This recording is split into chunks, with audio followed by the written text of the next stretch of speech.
भारत में जब तक इस जमीन पर हाँ। छुआछूत भेदभाव की भावना रहेगी तब तक हमको आरक्षण चाहिए। कोई भी जो डेमोक्रेटिक कंट्री होती है, हाँ। लोकतांत्रिक व्यवस्था, उसमें हर एक तंत्र जो है वो लोकतांत्रिक मूल्यों से चुनकर आता है। हाँ हाँ ठीक है। और आप ये देखिए कि सुप्रीम कोर्ट के कितने जजेस लोकतांत्रिक मूल्यों से चुनकर आए हैं। हाँ, वो भी तो कोलेजियम सिस्टम के माध्यम से ही जजेस बने हैं। ठीक है। वहाँ जब डेमोक्रेसी नहीं है हाँ। तो ये भी शक होता है कि जो डेमोक्रेटिक रूप से जो चुन के नहीं आया है हाँ। वो डेमोक्रेटिक फैसले कैसे दे सकता है। जब संवैधानिक अधिकार है हाल है और जब आप भिन्न भिन्न बांट देंगे टुकड़े टुकड़ों में 6,743 जातियों को एकत्रित करके बाबा साहब ने 4 वर्ग बनाया संविधान के अनुसार।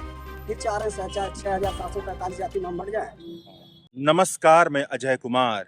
लोकतंत्र के भीतर किसी भी विरोध प्रदर्शन की सबसे बड़ी शक्ति उसके भीड़ में नहीं होती, बल्कि मुद्दा में होती है।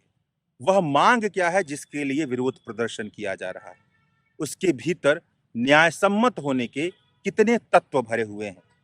तो SC/ST समूह के कुछ तथाकथित संगठनों ने, जो खुद को SC/ST समूह का प्रतिनिधि बताते हैं, उन्होंने जो सुप्रीम कोर्ट ने SC/ST समूह के भीतर उपवर्गीकरण करने का राज्य सरकार को इजाजत दे दी है, इसकी आलोचना की और इसके खिलाफ अपना गुस्सा इजहार किया और भारत बंद का ऐलान किया। तो आज भारत बंद का दिन था, तो मैं इस समय उत्तर प्रदेश के कुशीनगर जिला मुख्यालय के आसपास खड़ा हूं। यहीं पर कुछ लोग इकट्ठा हुए थे, सैकड़ों की संख्या में थे। उन्होंने भारत बंद को लेकर के अपना जिला मुख्यालय को ज्ञापन दिया।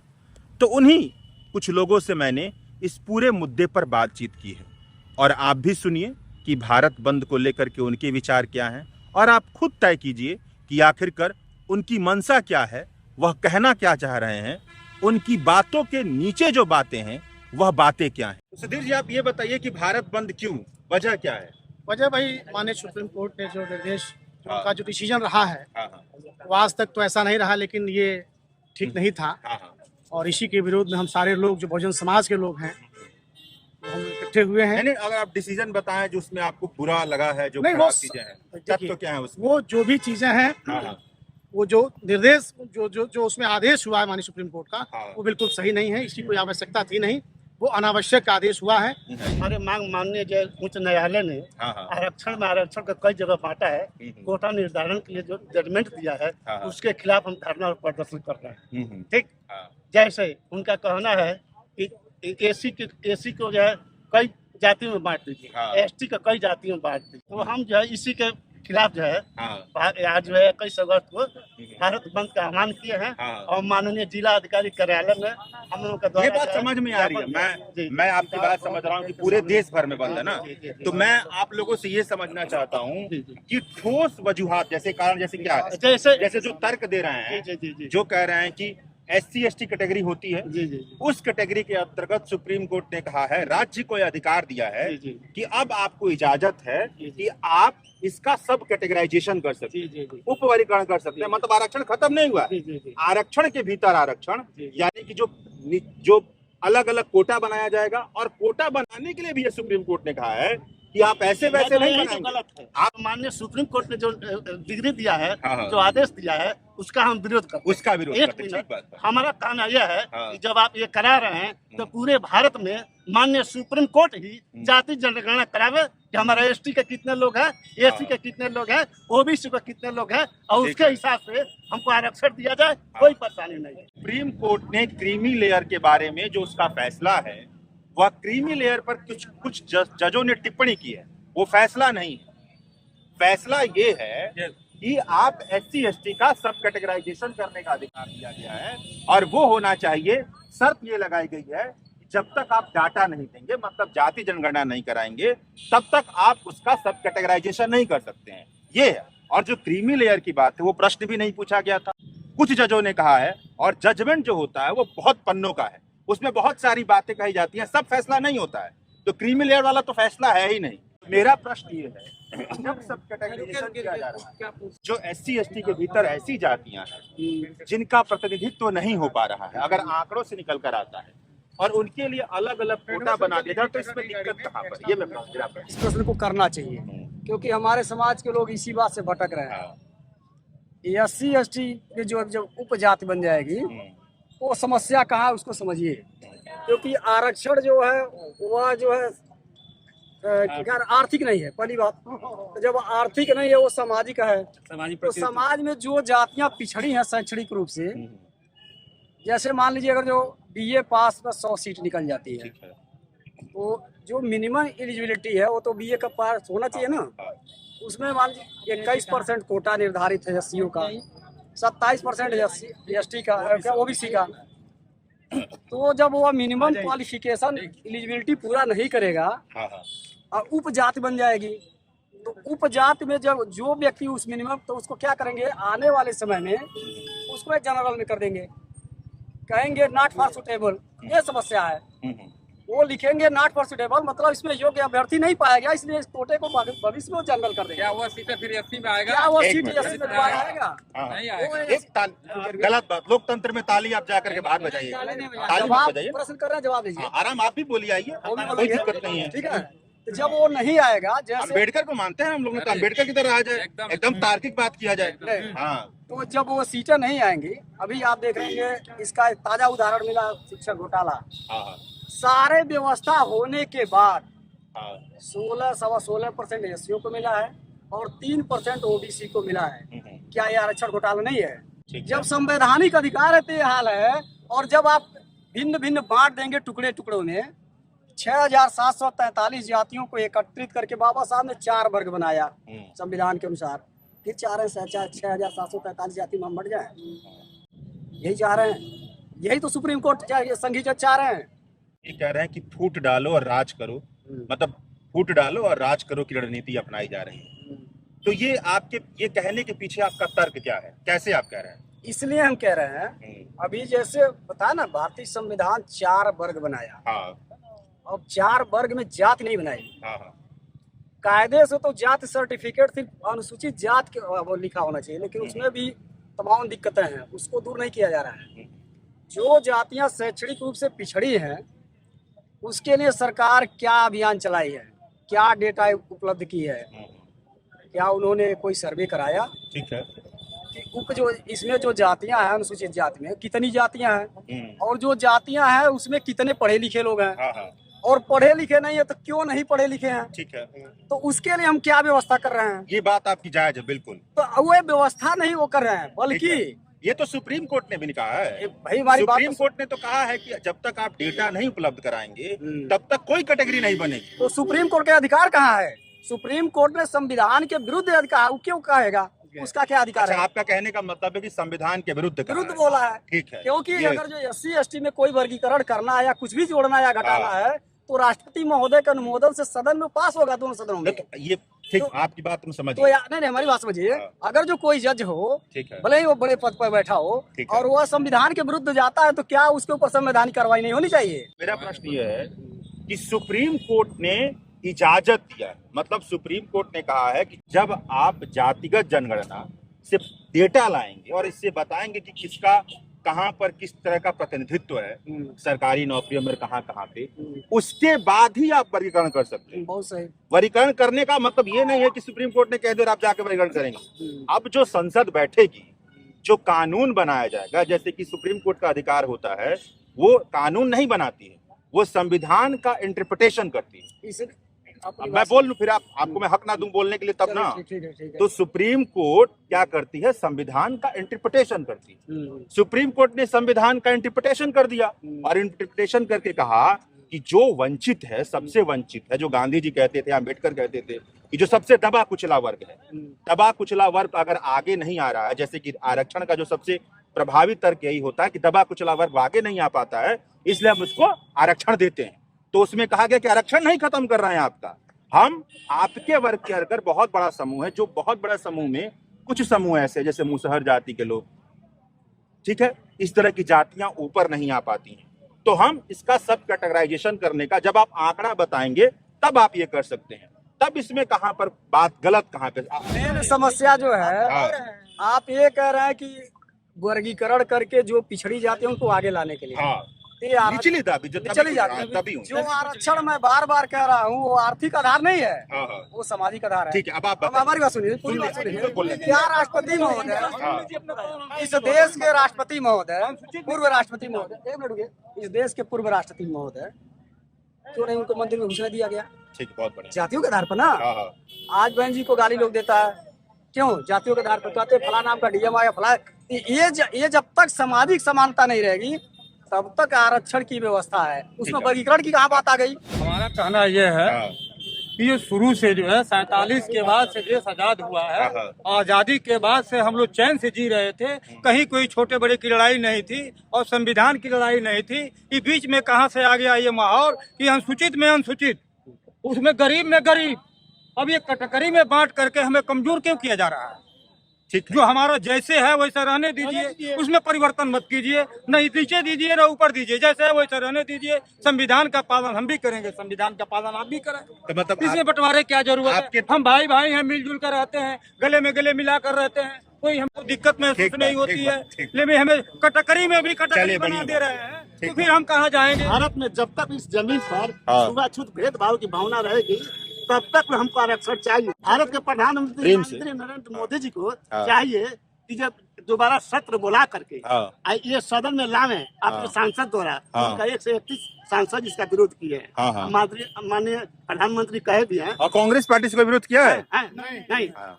कांग्रेस पार्टी तो संविधान में दिखा करके हम दलितों को, पिछड़ी जातियों को ठगने का काम कर रही थी हाँ, हाँ। और ठगा। आज समय में माननीय जो है राहुल गांधी जी कुछ नहीं बोल रहे हैं, ना माननीय अखिलेश यादव जी कुछ नहीं बोल रहे हैं। ऐसा जो है धिक्कार है उनको, जो है संविधान का नाम बेच करके आज 37 सांसद लेकर चले गए। इस मुद्दे पर ओबीसी SC ST के बारे में कुछ बोल नहीं रहे हैं। आपको लगता है कि आरक्षण खत्म कर दिया गया है? नहीं, आरक्षण के साथ तो बार बार छेड़छाड़ हो ही रहा है, इसमें छेड़छाड़ बहुत बड़ा किया गया है। ठीक है। लेकिन बाबा साहब कहाँ पढ़े हैं आप लोग इस बात को? जी, यूट्यूब पे सुने हैं क्या चीज? कि आरक्षण में छेड़छाड़ हुआ है? संविधान में बार बार जो है अनुच्छेद में छेड़छाड़ किया जा रहा है। एक जगह रुकिए, एक मिनट जो इनके बाद आपसे बोलो, ये बहुत दिन से, बहुत देर से इनके बाद आपसे बात करेंगे। बाबा साहब को सिंबल ऑफ नॉलेज कहा जाता है, हाँ। ठीक है। और बाबा साहब सिंबल ऑफ नॉलेज थे, हाँ। और आज कम पढ़े लिखे लोग जो अंगूठा टेक हैं वो सांसद में जाके बैठे हुए हैं। हाँ। और बाबा साहब के ऊपर सिंबल ऑफ नॉलेज के ऊपर टिप्पणी करना क्या इन लोगों के बस की बात है? ये लोग जानबूझकर बिना मतलब का काम कर रहे हैं, आपस में भाई भाई को लड़ा करके ये अपना अच्छा, ठीक है, ठीक है, आप बताइए। जैसे अभी कहें कि आरक्षण खत्म हुआ कि नहीं? हाँ, हाँ, बताइए। हम ये कहना चाह रहे हैं, क्या जो ब्लॉकों में देखिए, चाहे अस्पतालों में देखिए, जो संविदा कर्मी रखे गए हैं 10,000 पे, तो क्या आरक्षण का वहाँ क्या है, क्या मतलब हुआ, क्यों रखे गए? हाँ। क्या आरक्षण से वो है? ठीक बात। आरक्षण से नहीं है। हाँ। जिनका जितना जुगाड़ है उतना उनका हुआ है। बहुत बढ़िया। तो जब समझ वो आरक्षण का लागू अगर वहाँ होता, हाँ। तो सब वर्गों को बहुत बढ़िया। आपका प्रश्न मैं एकदम, तो आपका नारा ये होना चाहिए कि भारत सरकार प्राइवेटाइजेशन बंद करे, कॉन्ट्रैक्ट बंद करे। उसमें भी वही नारा है। हमने तो कभी भारत बंद नहीं देखा प्राइवेटाइजेशन के खिलाफ। हमारा प्राइवेट के खिलाफ भी नारा है। कोई भारत बंद बताइए पिछले 2 साल से जो प्राइवेटाइजेशन के खिलाफ कोई हुआ? भारत बंद पिछड़े है, कोई नहीं बोल रहा है, कोई नहीं बोला ना? कोई नहीं बोल रहा है, कोई अब प्राइवेटाइजेशन के खिलाफ नहीं बोला। नहीं, ये जो मांग पत्र है, हाँ। जो मांग पत्र दिया गया उसमें प्राइवेटाइजेशन का भी मुद्दा उठा। थोड़ा मांग पत्र अपना दिखाएंगे क्या? ये मांग पत्र है और मांग पत्र हम पढ़ते हैं। बहुत बढ़िया, शुक्रिया। मांग पत्र है, सारी बातें इसमें कहीं नहीं। पहला इनका है 1 अगस्त 2024 को सुप्रीम कोर्ट के अनुसूचित जातियों अनुसूचित जनजातियों को उपगणन का निर्णय जो अनुच्छेद 341 एवं अनुच्छेद 342 के विरुद्ध है से सामाजिक विषमता आएगी और समाज में विघटन की स्थिति पैदा होगी। विभिन्न राजनीतिक दलों द्वारा सिर्फ वोट बैंक के खातिर स्वार्थ और अवसरवादी राजनीति किए जाने की भी पूर्ण आशंका है। तो पहला तो यही स्पष्ट कीजिए, मांगी बात हो जाता है, सामाजिक विषमता कैसे आएगी? संविधान में लिखा है हाँ, ये आर्थिक, राजनीतिक, सामाजिक, हाँ, हाँ, ये जब इन जातियों के जब तक पूरा समाप्त नहीं हो जाता है, हाँ, हाँ, तब तक जाति आरक्षण लागू रहेगा। हाँ, हाँ, बिल्कुल। बीच में किसी प्रकार का कोई छेड़खानी नहीं है और उसमें 5 लोगों ने समझ गए आप सिग्नेचर सबकी किया बात। है। मतलब आप सबको लग रहा है कि आरक्षण के साथ छिड़कानी हुई है। किसी ने सुप्रीम कोर्ट का डिसीजन पन्ना उठा के पढ़ा है? किसी ने पढ़ा है? नहीं। किसी ने नहीं पढ़ा है, पढ़ना चाहिए। पेपरों में जो दिया है पेपरों में दिया है। तो मान लीजिए उसी को ना देख कर लोग समझेंगे। जो मान लीजिए आदेश आया, हाँ, हाँ। चाहे अब प्रदेश का आया है आदेश, हाँ, हाँ। जो आदेश आएगा उसी को देख कर आप कहेंगे कि ये ऐसा बन रहा है। अच्छा। हमारे खिलाफ षड्यंत्र बन रहा है। षड्यंत्र कौन सा आदेश कोई बताइए तो जो आया है? जो आदेश यही बन रहा है कि मान लीजिए जो बांटा जा रहा है। कोई आदेश आया ऐसा? जो पेपरों में आ रहा है, जो पेपर में कोई आदेश आया है कि बांटा जाएगा? में ही जो आ रहा है, दिखाइए कि मतलब इस तरह का बढ़ने वाला है। अच्छा, बनने वाला है। ये प्रदेशों को सौंपा जा रहा है कि प्रदेश अपना अपना अपने हिसाब से दे। तो वीरेंद्र जी, आप क्या करते हैं इस समय? मैं इस समय यूपीएससी की तैयारी कर रहा हूँ। बहुत बढ़िया। वीरेंद्र इस समय यूपीएससी की तैयारी करते हैं। वो उस समूह के साथ आए थे जो SC ST के सब कैटेगराइजेशन का विरोध करने के लिए जी। आज जिसने भारत बंद किया है, जी। तो उसमें वीरेंद्र दास भी शामिल हैं। तो कैसे कह रहे हैं कि फुट डालो और शासन करो की नीति की तरफ है ये? क्योंकि अभी किसी भी सेंट्रल गवर्नमेंट या स्टेट गवर्नमेंट के पास ऐसा कोई डेटा नहीं है कि किस जाति के कितने लोग कौन से सर्विस में हैं और किस जाति के कितने लोग कितने एजुकेटेड हैं, कितने उनकी लिटरेसी रेट जो है कितनी ज़्यादा है।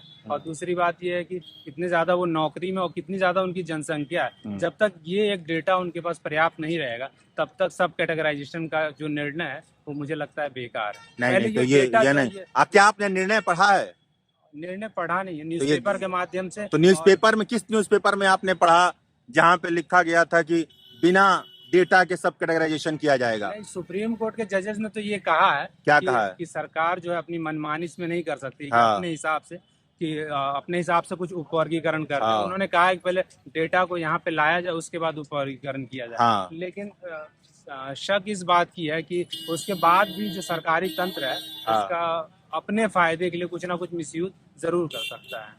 तो मतलब अच्छा, मतलब अब आपकी बात समझ में आ गई। आपके कहने का मतलब है कि सुप्रीम कोर्ट ने यह कहा है कि जब तक डेटा नहीं होगा तब तक आप उपवर्गीकरण नहीं कर सकते। बिल्कुल।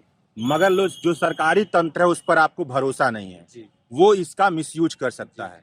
तो अब हम इस प्रश्न पर आते हैं कि सरकारी तंत्र को एक बार थोड़ा सा अलग कर दीजिए। आप मुझको सिर्फ इतना बताइए कि सुप्रीम कोर्ट का निर्णय कैसा है? क्यों इसको कहेंगे आप फुट डालो और राज करो की नीति? क्योंकि निर्णय तो सुप्रीम कोर्ट ने दिया ना भाई। सरकार तो हटा दीजिए ना।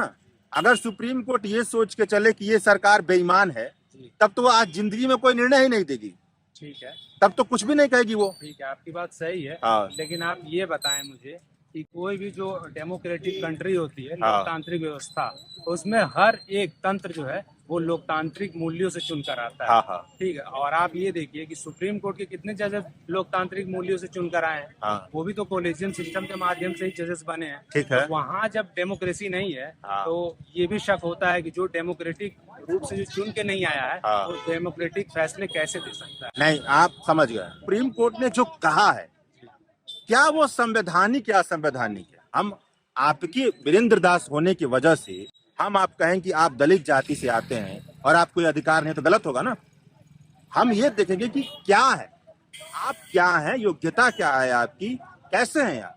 तो मेरा प्रश्न आपसे यही है कि आप निर्णय तो बताइए ना। सुप्रीम कोर्ट कहाँ पे असंवैधानिक है? मैं ये नहीं पूछ रहा हूँ वो कौन है, कहाँ से आए, क्या है। मैं ये कह रहा हूँ कि जो उनका फैसला है वो कैसे, एक यूपीएससी के छात्र होने के नाते, अगर आप यूपीएससी के छात्र ना होते तो मैं इतना आपसे ना पूछता। तो आप ये बताइए वो गलत कहाँ पर है? मैं बता रहा हूँ, ये जो फैसला है ये हमारे लोकसभा, राज्यसभा और राष्ट्रपति के द्वारा ये अनुमोदित होना चाहिए। ना कि सुप्रीम कोर्ट के द्वारा होना चाहिए। और सुप्रीम कोर्ट में ये देखना चाहिए कि किस वर्ग ने इस पे अपनी याचिका दायर की है। ठीक है, उस वर्ग का क्या इस वर्ग से हित है या नहीं, ये भी देखना चाहिए। तो बढ़िया, आप जी समझ गए। आपने फैसला पढ़ा, आपने जा करके पढ़ा डाउनलोड करके? नहीं, मैंने न्यूज़पेपर का ये गलत। किसका पढ़ा, किसने लिखा था?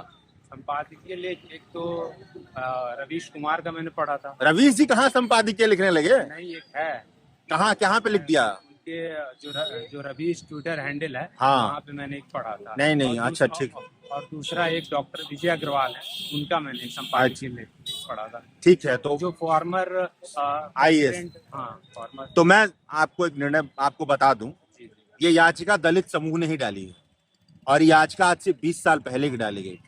20 साल 2015 में तो इसका एक डिसीजन आया था कि इसमें सब कैटेगराइजेशन समझ गए।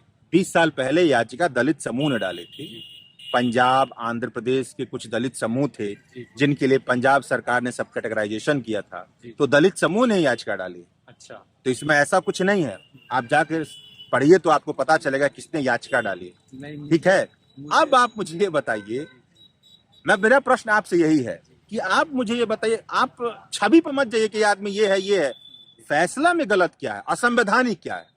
फैसले में ये भी गलत है कि जो अभी जो शैक्षणिक रूप से और सामाजिक रूप से जो सशक्त वर्ग नहीं है, अगर उनके लिए सब कैटेगराइजेशन कर दिया जाए बिना डेटा के, तो जो सरकार, फिर वो सरकार फैसले में तो लिखा गया है कि आप डेटा के बाद ही करेंगे ऐसा। क्या मतलब कि अगर आप डेटा के बाद, जैसे अगर आप डेटा के बिना कर रहे हैं तो वो सुप्रीम कोर्ट के डिसीजन का उल्लंघन होगा, वो बेईमानी होगी, फिर याचिका जाएगी, फिर वो लटक जाएगा। क्योंकि सुप्रीम कोर्ट ने क्या कहा है कि जब तक आप डेटा नहीं देंगे और यह नहीं बताएंगे, तर्कसंगत आंकड़े नहीं हो, तब तक ये निर्णय का कोई वैल्यू नहीं है। तो मेरा प्रश्न आपसे यही है कि इसमें गलत क्या है कि आप लोग इतना विरोध कर रहे हैं?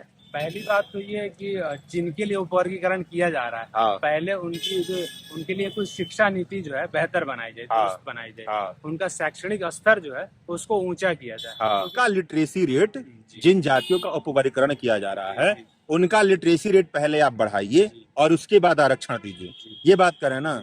तो ये तर्क तो भाई आज अब बाबा साहब अम्बेडकर के जमाने में भी कहा जा सकता था कि आप दलितों को आरक्षण क्यों दिए, तो आप ब्राह्मणों वाली बात कर दिए। नहीं, आप वो तो वही कहेंगे ना, जो बाबा साहब अम्बेडकर से तो यही कहा गया, पहले उनको पढ़ाइए लिखाइए आगे बढ़ाइए, नौकरी लायक होंगे तब जाकर उनको आरक्षण दिया जाएगा, यही बात हो गई ना। मेरा कहने का ये मतलब नहीं, मेरा कहने का ये मतलब है कि उनको नौकरी में भी शामिल किया जाना चाहिए। ऐसा ना हो कि वहाँ से रिक्त पद निकल जाए, और दूसरी बात है उनका जो उत्थान है। समझ गया। तो देखिए, पहली बात, आप ये मानते हैं कि आरक्षण खत्म कर दिया गया इस फैसले से? नहीं, ये बात स्पष्ट है, बहुत बढ़िया।